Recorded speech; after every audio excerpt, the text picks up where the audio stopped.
सर्वांना नमस्कार. प्रणय पेपाचं बायको या स्टोरीचे 7 एपिसोड यापूर्वीच अपलोड केलेले आहेत. कृपया ते सगळे एपिसोड ऐकण्यासाठी आपल्या चॅनलला भेट द्यावी. विजय आता मित्रांसोबत कोकणात फिरायला निघाला होता आणि तिची इच्छा होती की 2 दिवस पुरेल इतकं प्रेम त्यानं तिच्यावर करावं आणि तो नाही म्हणाला आणि मंजू चुकीचं काहीतरी बोलली आणि त्याला राग आला. तो पुन्हा हाताची घडी घालून तसाच तपाला बसलेल्या ऋषीसारखा झोपला. तिनं खूप गाणी म्हटली त्याच्यासाठी. त्याच्या अंगावर झोपून हाताने पायाने एखाद्या सापासारखी वळवळ करत होती. त्याला तिच्या हाताने वेडा घालत होती. पण हट्टी विजयनं तिला जवळ घेतलीच नाही आणि आल्यानंतरच करू असं म्हणाला आणि दुसऱ्या दिवशी तो निघाला. ती त्याला बाय करत होती आणि देवाला नमस्कार वगैरे त्यानं केला आणि गुपचूप खाली गेला आणि मंजू तर वाट बघत होती की कधी तो किस वगैरे करतो, कारण जाताना त्यांचं नेहमीच हे असंच असायचं. पप्पी दे, झप्पी दे असं एकमेकांना करायचे. नीट प्रवास करा अशी तिची सूचना आणि याच्या सूचना म्हणजे व्यवस्थित दरवाजा लावा, खा प्या. पण तो गेला तसाच आणि ती नाराज झाली आणि मनात म्हणाली, म्हणजे मी केलं तरच हे करणार का? आज मी मुद्दाम आठवण नाही केली दरवाजातून बाहेर जाताना किस घेण्याची, तर यांना आठवणही नाही राहिली. कसला आहे नवरा माझा, यांना काही कळतच नाही का माझी किंमत, माझं मन.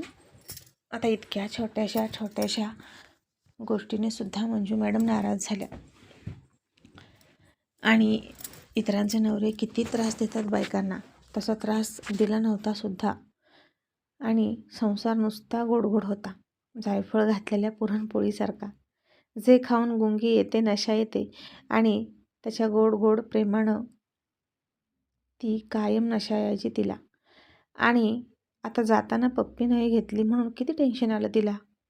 पण थोड्या वेळानंतर तो परत आला आणि म्हणाला, अगं मंजू, अजून काहीतरी चुकल्यासारखं वाटत होतं, काहीतरी राहिले असं वाटत होतं म्हणून परत आलो.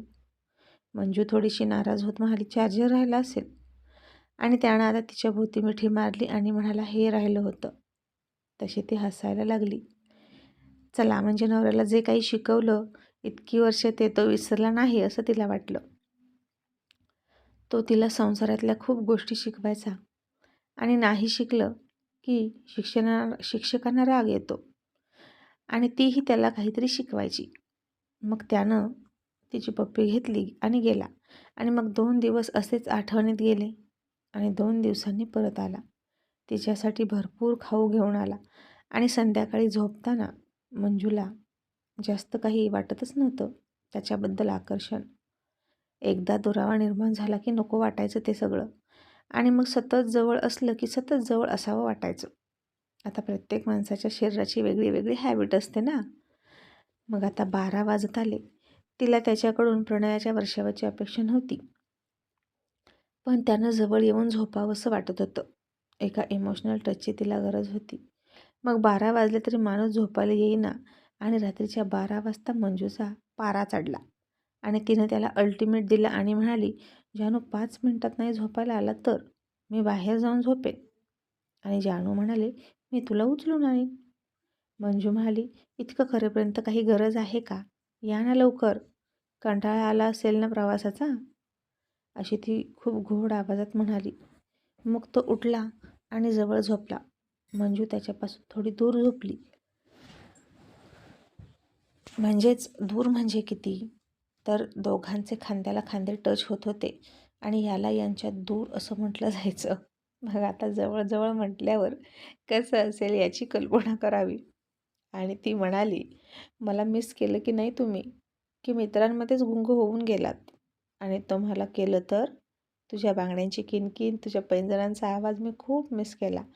आणि ते म्हणाले, ठीक आहे झोपा आता. आणि तिनं डोळे झाकले तसं त्यानं तिच्या पायावर पाय घासायला सुरुवात केली आणि डायरेक्ट तिच्यावर अटॅक केला. आणि ती म्हणाली, अहो नको, कंटाळा आलाय तुम्हाला, झोपा आता. तरीही तो ऐकेना. खूप रफ आणि हार्ड किस करत होता. तिला जबरदस्ती कपडेसुद्धा काढायला लावले आणि वर आला. पण आता मंजू पाणीदार झाली नव्हती, कारण तिला नकोच होतं आणि याचा पुरुषार्थसुद्धा पुन्हा डाऊन झाला. त्यानं तिला फक्त कुस्करली किस केला आणि म्हणाला, मंजू तुला मूड नाही म्हणून माझाही मूड गेला. आणि खूप तळमळायला लागला. आणि मंजू म्हणाली, राहू द्या ना, झोपा. तो म्हणाला, जाताना तूच म्हणत होतीस ना आणि आल्यानंतर म्हणशील झोपला होता ना, म्हणून आलो जवळ. शेवटी तुझाही विचार करायला हवा ना, कारण मी तुला 2 दिवसानंतरची तारीख दिली होती आणि ती तारीख आज आहे. आणि मंजू म्हणाली, काय नाही म्हणणार, झोपा, मला कळलं. तुम्हाला पण कंटाळा आला आहे ना. मग आता झोपले दोघेही. आणि सकाळी ती म्हणाली, आज थंडीच नाही ना हो. कसलीच थंडी नाही, थंडी गेली बहुतेक. आणि तो म्हणाला, अगं फलटणमध्ये पाऊस पडलाय. आणि मंजू हसून म्हणाली, आमच्या इकडे सुद्धा रात्री बेडरूममध्ये ढग आले होते बरं का, पण पाऊसच पडला नाही. आणि तो म्हणाला, दुसऱ्या ढगानं साथच दिली नाही तर मी काय करू. ढगावर ढग धडकला पण ढगाळा कळच लागली नाही आणि पाऊसच पडला नाही. आणि आता दोघेही हसले आणि स्कूलमध्ये गेले. मंजूला अजून आठवण नव्हती की संक्रांत जवळ आली आहे. आणि अचानक 5:45 वाजता संध्याकाळच्या तिच्या लक्षात आलं. आणि ती घरी आली होती आणि तिनं घरूनच त्याला फोन केला आणि आठवण करून दिली आणि म्हणाले, अहो संक्रांत आहे आणि माझी काहीच खरेदी नाही, जा बरं पटकन माझ्यासाठी सगळं घेऊन या. आणि तो खुर्चीत बसून म्हणाला, आता सांगतेस होय, लय लवकर सांगतेस की. ती म्हणाली, उद्या भोगी आहे, उद्या खरेदी करत नाही, जा बरं आणि आजच घेऊन या. आणि मग तो उठला आणि म्हणाला, आयला रे, गेलं पाहिजे, बायको करून पस्तावलो, आता सगळं करावं लागतंय आणि नाही आणलं तर संक्रांत आणि भोगी माझ्यावर शेकायची, असं म्हणून गेला. आणि मग येताना सगळं घेऊन आला. तिच्यासाठी मेहंदीचे कोन, नेलपेंट, नेहमीप्रमाणे सगळी खरेदी केली. आणि आज संध्याकाळी सुद्धा तिला अपेक्षा नव्हती, ती पण थकली होती. आणि मग तो जवळ येईल याची खात्री नव्हती, पण तो आला आणि ती म्हणाली, नको ना, झोपा. पण झोपा म्हटलं की तो म्हणाला, मी काय पण करेन, तू गप्प बस, मी माझ्या मनाचा मालक आहे, शांत हो. आणि त्याच्या दाताने तिचे ओठ खरडून खरडून काढत होता. आणि आज विचित्र प्रकारे थोडा तो ओव्हर रोमॅन्टिक झाला.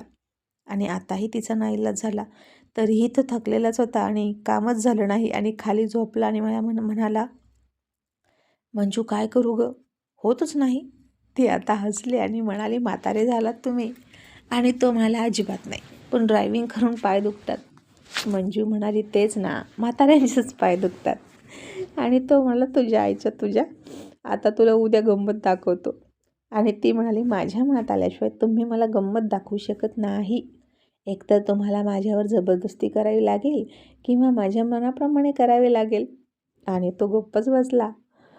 पण मंजूला सुद्धा विरह वाढवायचा होता, कारण मकर संक्रांतीचं जंगी सेलिब्रेशन करायचं होतं. मग आज भोगी होती. तो आधी शाळेत गेला. तिनं पाठीमागून बाजरीच्या भाकरीत तीळ लावून आणि भोगीची भाजी करून नेली. त्याचा डबा त्याला दिला आणि गेली निघून तिच्या स्टाफरूममध्ये. एका हाताला स्कूलमध्येच मेहंदी लावली मुलींकडून आणि संध्याकाळी आल्यानंतर दुसऱ्या हाताला लावणार होती. आणि तिची मेहंदी बघून बायका तिला चिडवायला लागल्या आणि म्हणाल्या, विजय सरांची नवरी नटायला लागली. आणि ती नुसती लाजून हसायची. तिच्या केसांना मेहंदी लावायची होती आणि एका मॅडमला म्हणाली, मला पार्लरमध्ये जाणं झालं नाही तर तुम्ही मला मेहंदी लावून द्याल का. कारण त्याच मॅडम म्हणाल्या होत्या की तुम्ही केव्हाही सांगा, मी मेहंदी लावून देते तुम्हाला, पार्लरमध्ये कशाला इतके पैसे नसता. मग या मॅडम म्हणाल्या, ठीक आहे, उद्या सकाळी सकाळी या, रात्रभर मेहंदी भिजत घाला, केस धुवा संध्याकाळी. मग मंजूने केस धुतले, आंघोळच केली रात्रीच्या 9 वाजता. त्याला आवडते म्हणून पावडर वगैरे लावली आणि हाताची बोटं रंगवली. दुसऱ्या हातावर तिला जमलं तशी मेहंदी काढली आणि दोन्ही हात रंगवून झोपली. तिच्या शरीराचा सुगंध यायला सुरुवात झाली आणि पुन्हा हा भुंगा फुलाभोवती घुटमळायला लागला. मंजूला तर अजिबात करायचं नव्हतं. एक रात्र फक्त आजची रात्र धीर धरायचा होता आणि तो फार वेड्यासारखा करायला लागला. तोंडामध्ये घेतलेले ओठ सोडता सोडेना आणि तिला उत्तेजित करत होता. आता मंजूला त्याला दूरही ढकलता येईना, कारण हाताला मेहंदी होती आणि त्यानं अशी तिला चिमटीत पकडली. ती खूप वेळा त्याच्या तोंडातून तोंड काढायची. तो पुन्हा तिच्या तोंडामध्ये तोंड घालायचा, पण तिनं मुद्दाम स्वतःवर खूप कंट्रोल केला, अजिबात उत्तेजित नव्हती झाली आणि तिला म्हणाला, मंजू तू काय ठरवलं आहेस? तुझं आता माझ्यावर मन बसत नाही का? का तुझ्या मनाचे दरवाजे बंद केलेत माझ्यासाठी? मी जाताना तुला हवं ते दिलं नाही म्हणून त्याची शिक्षा करतेस का मला? आणि मंजू म्हणाली, कशाला गैरसमज करून घेता, असं काहीच नाही. तो म्हणाला, असं काही नाही तर कसं आहे? त्यापेक्षा दूर झोपलेलं बरं. मंजू म्हणाली, आता कसा राग येतोय? तुम्हाला काय वाटतं की बायको कधी पण हाक मारली की जवळ येते? आपल्या टोपल्यातली भाकरी आहे, कधी पण खाता येते. आणि जेव्हा मी मागत असते तेव्हा माझी भावनिक गरज म्हणून मागत असते, तेव्हा तुम्ही किती सतवता उद्या उद्या करून. आणि आता उद्याच काय असेल ते होईल, मकर संक्रांतीचं सेलिब्रेशन. आणि तो चिडला आणि म्हणाला, जा, मला नाही करायचं, गेली खड्ड्यात तुझं सेलिब्रेशन. आणि रुसून झोपला. आणि आता कधीच करणार नाही अशी भीष्म प्रतिज्ञा करून झोपला. मग आता ती उठली आणि म्हणाली, मला सोडा गाडीवर आणि तुम्ही तिकडेच वॉकिंग करा. आणि तिला तिथे सोडली आणि साधारण पाऊण तासाने तिची मेहंदी लावून झाली.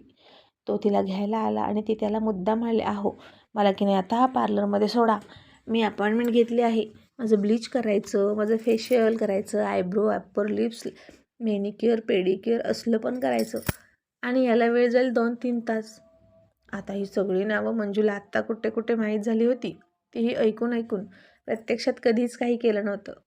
आणि तो म्हणाला, आय घातली हे सगळं कधी केलं नाही आणि आता काय नवीन फॅड? अजिबात तसलं काही करायचं नाही, सांगून ठेवतोय. तुला कुठं हिरोईन बनून जायचं आहे का? माझी बायको नॅचरल आहे आणि नॅचरलच मला आवडते.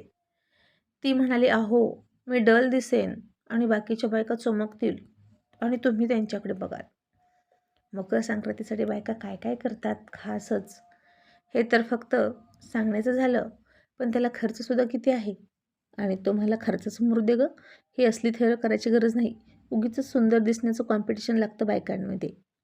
मंजू म्हणाले, मला कुठे परपुरुष पटवायचे आहेत सुंदर दिसून. आणि यासाठीच काही बायका किती काय काय करतात.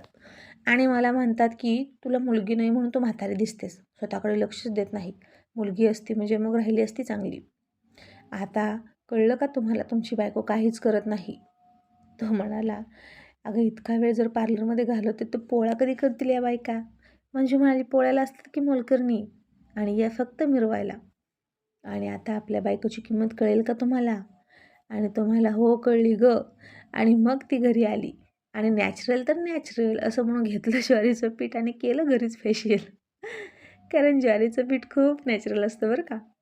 आणि मग ती अशीच करायची. मग घरी आल्यानंतर आवरून त्या दोघांसाठी सँडविच केलं, उपमा केला. आणि बाई आता आठवणीनं तिनं शेंगदाणे घातले उपम्यामध्ये आणि तिचा उपवास होता, त्याच्या लक्षात नव्हतं. त्यानं मस्त सँडविचवरती मेयोनीज वगैरे टाकलं आणि तिच्यासमोर पकडून मला खा की. आणि मंजू म्हणाली, उपास नको मला, तुम्हीच खा. आणि मग आता तुझ्यासाठी काय खायला, उपवास आहे तर, असं त्यानं विचारलं. आणि तिनं खांदे उडवले आणि म्हणाले, काहीच नको, हा उपवास कडकडीत असणार. मग आता तो उठला, तो काय ऐकणार होय? खारीक, बदाम, काजू, खजूर असलं काय काय घेतलं आणि तिच्यापुढे मांडलं आणि म्हणाला, इतकं संपवायचं? आणि तिनं आता तोंड वाकडं केलं आणि त्याच्या समाधानासाठी 1-2 खाल्लं. मग केस धुतले आणि छान सिल्की केस झाले होते आणि हाताची मेहंदी तर खूपच रंगलेली होती. आता नवऱ्याचं प्रेमच इतकं उतू जात होतं तर मेहंदी का नाही रंगणार? मग ती म्हणाली, अहो मी स्वयंपाक करते, बँक उघडे आहे का, आपल्याला दागिने आणायचे. आणि तो म्हणाला, आहे, तुमच्यासारख्या विसर भोळ्यांसाठी बँक आज उघडी आहे. मग आता दोघेही गेले. ती एक क्लिप लावून पाठीमागे मेहंदी लावलेले केस सोडून गाडीवर जशी बसली तसं त्यानं आधी तिला आरशात बघितली. आणि पुन्हा आता जवळ येणार नाही मी अशी भीष्म प्रतिज्ञा करणारा लागला की तिच्यासोबत चाळे करायला. गाडीवरच पाठीमागे सरकायचा, सतत पाठ हलवून तिच्या छातीला टच करायचा. आणि मंजू म्हणाली, काही काय कळतं की नाही तुम्हाला? अहो बघतात की सगळे. आणि तो म्हणाला, मग जवळ सरकून बस तर. म्हणजे मी तसं करणार नाही, तू आपल्यात अंतर का ठेवलं? आणि आता लोकांना वाटायचं मंजू नवऱ्याला चिकटून बसते गाडीवर, पण हा फाजील नवरा तिला दूर बसू देतच नव्हता. मग ती तरी काय करणार? मग दोघेही गेले, दागिने घेऊन आले. मंजू मस्तपैकी 16 शृंगार करून तिचं घसघशीत असं एकच मंगळसूत्र घातलं आणि मंदिरात गेली. आणि तेवढ्यात दागिना घातला, किती सुंदर दिसायची आणि गळा भरून असायचं तिचं मंगळसूत्र. इतर दुसरे दागिने हार वगैरे होते, पण तिनं कशालाही धक्का नाही लावला. मग तिथं गेली आणि पटकन विडे घेतले. सीतेचा वसा रामाचा वसा, आला नगरात घ्या पदरात, घेती राणी कुणाची विजयरावांची, असं म्हणून ती घरी आली आणि त्याला नमस्कार केला त्याच्या पायावर डोकं ठेवून, आणि थोडंसं फोटो सेशन केलं आणि मग ती साडी बदलायला गेली. तोपर्यंत त्यानं जेवायला पुरणपोळीचं ताट केलं आणि इतकी थोडीशी हेल्प केली तरी मंजूला खूप बरं वाटायचं. आता यांच्या संसारात दोघांचा जिद्दीचा संसार होता. कोणाचीही मदत नव्हती, त्यामुळे विजय आता तिला थोडी थोडी मदत करायचा आणि तिच्यासमोर आयतं ताट मांडलं आणि तिनं त्याच्यासमोर केला आणि पहिला पुरणपोळीचा गोड घास भरवून तिचा उपवास सोडला. आणि हे बघून पोरगा म्हणतं कसं, आयो किती रोमॅन्टिक. आणि मंजू म्हणाली, तुला काय करायचं, तू गप्प बस, आम्ही नवरा बायको आहोत. आणि पोरगं म्हणालं, मग फोटो काढताना बाबा हसत का नाहीत? विजय म्हणाला, अरे बाबा, लग्न झाल्यापासून हसू संपलं माझं. आणि मंजू म्हणाली, तर लग्न झाल्यानंतर माझ्या चेहऱ्यावर हसू परत आलं आणि तुमचं हसू गायब झालं होय? आणि काहीतरी आठवण करत तो म्हणाला, मंजू, ती मॅडम आहे ना ग रंगेल, ती मला काय म्हणाली माहिती आहे का? काल माझ्या डब्यात येऊन वाकून बघितलं आणि म्हणते कशी, यात तर सगळे शेंगदाणेच आहेत, बाकीच काही दिसतच नाही, असली कसली भोगी. मंजू म्हणाली, अहो तुम्हाला आवडतात ना शेंगदाणे, म्हणून जास्त घातले मी मुद्दाम. आणि तो म्हणाला, तू पण ना चांगलीच जिरवतेस बरं का माझी, खादाने खादाने करून मला किती शेंगदाणे घातलेस. ती म्हणाली, मग इतर ठिकाणी नाही घातले की ओरडता ना. आणि मग काय म्हणतो ती, आणि तुम्ही असं चावट बोलता ना, म्हणून बायका तुमच्या मागे मागे लागतात. आणि तो म्हणाला, मी म्हणालो की अहो दाणा असा हातात घेतला की निसटला, आणि असे सगळे निष्ठून निष्ठून खाली राहिलेत, भाकरीत येतच नाहीत. तसं मंजूनं त्याच्याकडे रागात बघितलं आणि तो हसून म्हणाला, अगं आपली मराठी भाषा आहे ना, तुझं आपलं काहीतरीच, सारखी संशय घेते माझ्यावर. आणि आता मंजू जेवण करून रुसून बसली आणि म्हणाली, त्या मुलाचं गणित घे आता. आणि थोडी चिडली त्याच्यावर. आणि तो म्हणला, झारे बाळा, आईचा पा घेऊन ये गोड गोड. आणि ते कार्टंसुद्धा आलं. आधी ओठांवर, मग गालावर, मग कपाळावर किस करू लागलं. आणि तो म्हणाला, अरे बास बास, माझ्यासाठी रात्री काहीतरी शिल्लक ठेव करण्यासाठी. आणि मंजू खूप हसली, कारण आज ती तिचं व्रत तोडणार होती. आणि ती म्हणाली, कार्ट लय आगाव आहे, अगदी बापासारखं रंगेल. आणि तो अभिमानानं म्हणाला, मंजू, आपली सगळी मुलं जिवंत असती तर गं, आता आपल्याजवळ 4 असती, आणि इतक्या कमी वयात तुला इतकी पोरं. 5 वांडवांचा बाप असतो मी, अख्ख्या वस्तीवर कोणाची हिंमत नसती झाली माझ्याकडे मान वर करून बघायची. आणि कोणी नालायकपणा केला असता ना, तर माझी 5 पोरं गेली असती आणि त्याला उचलून आणला असता आणि माझ्या पायात टाकला असता. आणि मंजू म्हणाली, तुम्हाला काही गँग तयार करायची आहे का? आणि त्या सगळ्या पोरांना करून घालता घालता बायको थकून गेली असती, त्याचं काय. आणि मग रात्र झाली. ती त्याची वाट बघत बेडवर तयार होऊन बसली होती आणि हा बसला कागद चाळत. लवकर झोपायला येईना. आता 12:30 वाजून गेले आणि मंजू म्हणाली, या ना लवकर, आता तुम्ही छळणार आहात का? आणि तो म्हणाला, थांब, राजे त्यांच्या वेळेलाच येतील शयनगृहात, राणीनं वाट बघायची. आणि मंजू म्हणाली, ढुंगण बघा राजाचं, आता लवकर या नाहीतर मी झोपणार. आणि शेवटी तो आला आणि मंजूनं डोळे झाकून घेतले आणि तिला म्हणाला, सुहागरात आहे का आपली, डोळे झाकून घेतेस? आणि ती खूप हसली. आणि मग काय, तिच्या मेहंदी लावलेल्या आणि हिरवा चुडा घातलेल्या हातात हात घालून त्यानं प्रेमाचा वर्षाव करायला सुरुवात केली. आणि आज तिला आय लव्ह यू म्हणाला, आणि तिळगुळ घ्या आणि टिंब द्या. तसं तिनं तोंडावर हात ठेवला आणि म्हणाली, नालायक कुठले, आज कसे हो आय लव्ह यू म्हणालात? आणि तो म्हणाला, माझ्या मर्जीचा मी मालक, मला नाही आवडत ग असं बोलायला, मला डायरेक्ट ॲक्शन घ्यायला आवडते, असं म्हणून तिच्यावर तुफान प्रणयाचा वर्षाव करायला सुरुवात केली. आणि इतक्या दिवसाचा राहिलेला पाऊस पडला. मग दोघेही झोपायला गेले दुसरीकडे. आणि ती म्हणाली, माझ्याजवळ झोपा, मुलाला पलीकडे टाका, त्याला मध्ये नको. आणि तो म्हणाला, नको, बाईच्या जवळ झोपल्यावर गडी बाद होतो आणि वाईट सवय लागते, उगीच चिवडायची सवय लागते. आणि ती हसून म्हणाली, आता काय बाद व्हायचा राहिलाय गडी, प्रेमात पुरता बाद झाला. आणि होय हो, यालाच प्रेम म्हणतात का हो? प्रेम प्रेम मला नक्की कळतच नाही, प्रेम म्हणजे काय असतं? असंच असतं का जे आत्ता आपण केलं? आणि लग्नाच्या आधी असलो करायला लाज वाटत नाही का? मला अजिबात नाही आवडत लग्नाच्या आधी प्रेम करायला. आणि तिच्या या भोळ्या प्रश्नावर त्यानं डोक्यावर हात मारला आणि म्हणाला, 18 वर्ष गाढविणीसमोर वाचली गीता आणि ती म्हणते 18 वर्षापूर्वीचाच गोंधळ बरा होता. आणि हे ऐकून मंजू खूप हसली.